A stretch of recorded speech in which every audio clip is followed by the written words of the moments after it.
Racing jargon. Complicated, right? We're here to explain.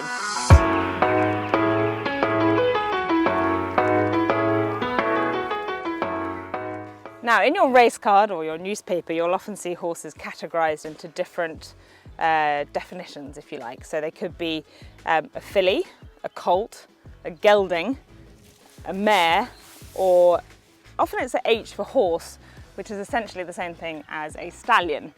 So what happens is when they're in their youth, they're known as colts. The males are known as colts, the females are known as fillies. And after they get past the age of 4, a filly becomes a mare, and then a colt becomes a horse, essentially in the future a stallion if he's still entire. And the unlucky ones become geldings, which is unfortunately what you are, which means it's like a castrated dog, essentially. So the undercarriage of the horse, his bits, this is where the testicles would normally be. It's a pretty simple procedure just to cut them off. They used to give them a general anaesthetic, put them on the floor to take them off, but now they do it standing.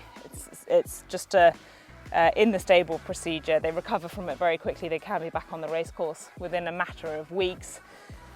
The question is, why do we do that? Well, for 2 main reasons, essentially.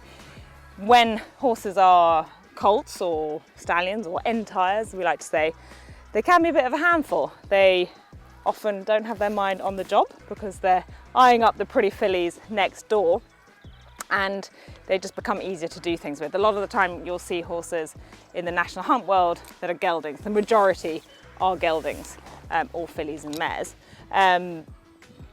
That is also practical reasons: big brush fences, big chase fences, undercarriage, pain.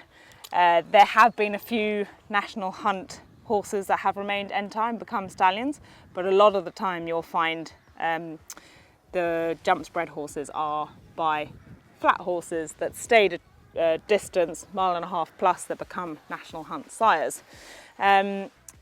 There's another reason also for gelding them. Sometimes if they become very heavy, too much testosterone, too much muscle, especially if they've had lower limb injuries, you can lighten them up by gelding them as well.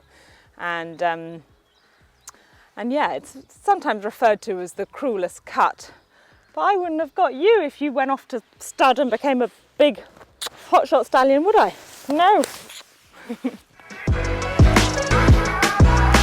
If anyone's got any comments, thoughts, questions, leave me a message below.